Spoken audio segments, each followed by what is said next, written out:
let's talk about the path of the Berserker because this has changed, and majority of these changes are definitely for the better.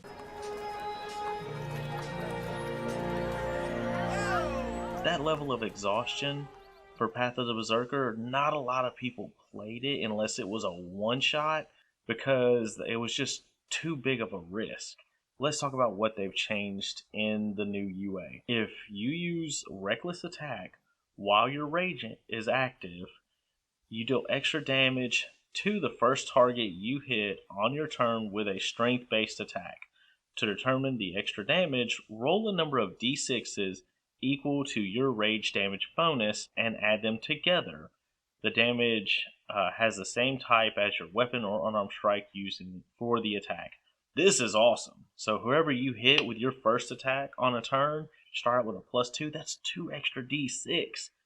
That is a huge damage increase. I mean, yeah, it's going to suck when you roll 2 1s, but hey, you could roll 2 6s. And the fact that it's 2 dice means you're typically going to roll like, what, a 3, 4, 5 on average. But hey, the fact that you're getting all this extra damage, and it's just going to increase with your level as well. So as your rage damage increases, you're getting extra d6s. This is awesome. My only question is that how would this work with crits? Because with crits you double the damage dice. Oh no, never mind. I'm wrong.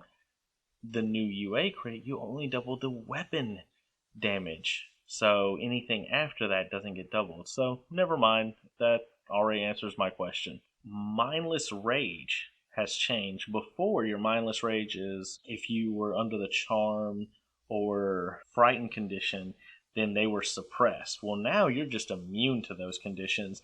And if you had either of those conditions and you entered your rage under those conditions, they just end automatically.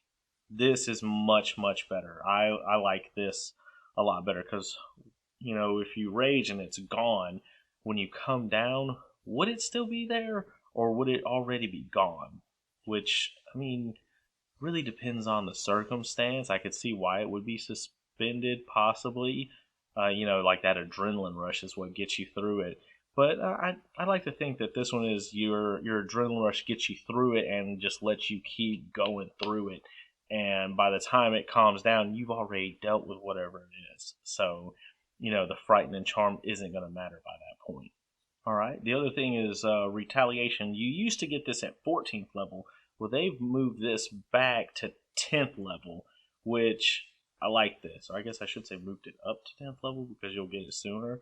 But yes, I like this much better because retaliation, what it does is if a creature attacks you and you're within 5 feet of that creature, you can use your reaction to attack them back.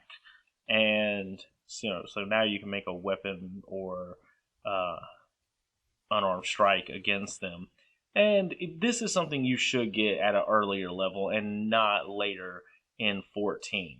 And so basically, what was your 10th and 14th level abilities before, they've switched. So they've changed Intimidating Presence a little bit. Now, this is kind of big because before you could just use an action, do your Intimidating Presence, so it was only 30 feet. And if a creature passed the saving throw, you couldn't do it on them again for 24 hours. This one, you can do it on them as many times as you want.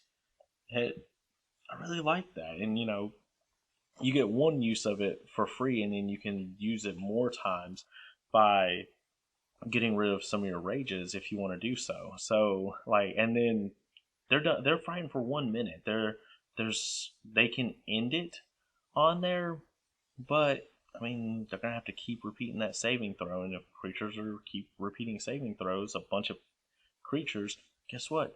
Your rage is continuing to go on, and you're not having to expend the use of that bonus action or anything else. Now, granted, this ability I've never really liked it all that much. Now, they have given it a bump. I'll say that, but it's still not that great. But let's face it, the stuff you get at 3rd, 6th, and 10th level, that's going to be the bread and butter of this class. And the intimidating presence, I mean, yeah, you hope you get a big bad guy at the end of a battle with this, but I mean, they could just use a legendary resistance and get over it.